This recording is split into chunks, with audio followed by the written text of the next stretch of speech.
Let's talk for just a minute about what to do with your lights when you're not using them. And this is a great question because when you're using DMX lights, the lights aren't actually controlled by the power that's applied to the back. The lights are controlled by DMX, and so you have another way to control your lights. Typically, you would turn, if you wanted a light on, you would supply power to the light, and if it was dimmable, you'd supply a little bit of power and then a lot of power, depending on how bright you wanted the light to be. And DMX lights are completely different. They have full power all the time. They're just plugged in, and the DMX then controls it.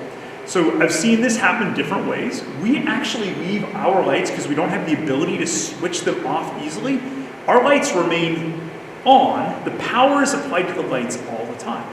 Now, some places are able to turn their essentially the circuits that control their lighting on and off, and so they're able to actually turn off the power to the lights, so they can turn that on, and you essentially have to let the lights boot up, align with DMX, and then you can then start controlling them. For us, we leave the lights on all the time. It kind of saves us a step.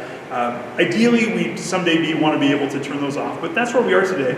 And maybe in the future we'll have a different plan. But for us, leaving them on all the time is working out really well. Again, that may limit the long-term life of them, and I think we would want to do that. But that's the general idea. And I know I was confused. It's like, hey, can you just leave these on indefinitely? But the answer is definitely yes.